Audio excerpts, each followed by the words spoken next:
Ошол Камчай Кыдыршаевич, ошол эле барабар сиз 12 октябрда Баткенде жакшы бир сөздөр айттыңыз эле ОПГ менен күрөшүү боюнча.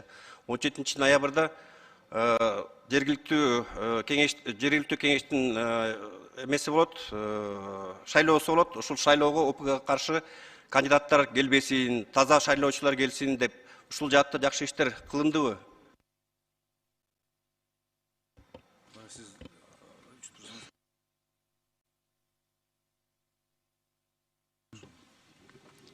Да, урматтуу Нурланбек Асанбекович, рахмат.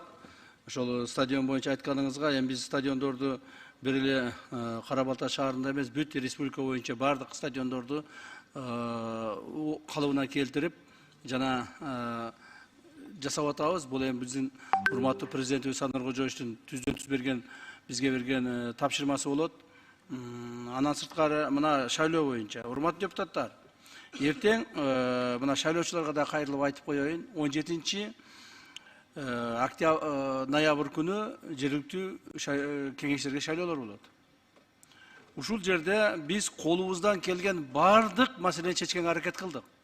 Мамлекет тарабынан шайлоону таза өткөрүүгө, шайлоодо ошол бараткан кандидаттарды текшердик, партияларды текшердик. Кандидаттардын арасынан республика боюнча регистрация болуп кетип аткан кандидаттардын арасынан бир 30дай кандидатты кайра кайтарып алдырттык. Себеби алардын уюшкан кылмыштуу топторго же болбосо мурда кийин жасалган кылмыштарга тиешеси бардыгы үчүн. Так, бүгүнкү күндө кетип аткан кандидаттардын арасында дагы болуп калышы мүмкүн. Эми баарын эле тазалап салдык 100% деп айтыш өтө кыйын экен. Бирок ошол эле мезгилде мамлекет тарабынан бардык шарттар түзүлдү. Мамлекет бүгүнкү күндө административный ресурс, мамлекеттик бийлик бир дагы партияны колдобойт, бир дагы кандидатты колдобойт. Эл колдосун, эл добуш берсин. Эл добуш берип өткөн ар бир депутатка ишеним болсо депутат болуп шайлансын.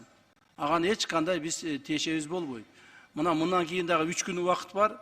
Кече эле, мына ачык эле айтайын, кече эле бир чоң партиянын штабынан анан агитаторлары түздөн-түз уюштурушуп, өздөрү, ушу кандидаттар уюштурат, муну башкалар уюштурбайт. Түздөн-түз уюштурушуп, шайлоочулардын добуштарын сатып алууну ушундай протокол коюп коюшкан. Тизмелерин тизишип, канча акчадан бериш керек, кимге бериш керек, качан бериш керек, бардыгын жасап алышкан. Ошолордун бардыгы мына мыйзам чегинде чара көрүп атабыз. Бүгүнкү күндө ошол партиядан 3-4 чамасы азыр под стражу взяли уже. Так, мындан кийин да ушундай болот. Эртең бүгүн 4-күн, эртең 5-күн, 6-күн.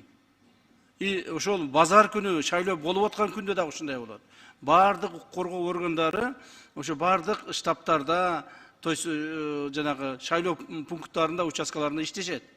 Көчөлөрдө жана башка жерлерде.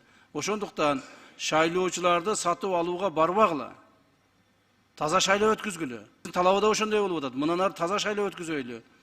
Бийлик эч кандай партияга тартпасын. Бийликте отурган адамдар, урматтуу мамлекеттик органда иштеген кызматкерлер, силерге да кайрылып айтып коеюн.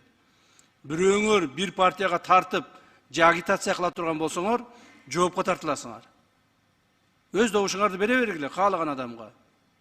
Бирок эч кандай партияга агитация кылбагыла. Мына мыйзамдын талабы ушундай. Буюрса ошо мыйзам талабында биз шайлоо өткүзөбүз деген ойдобуз.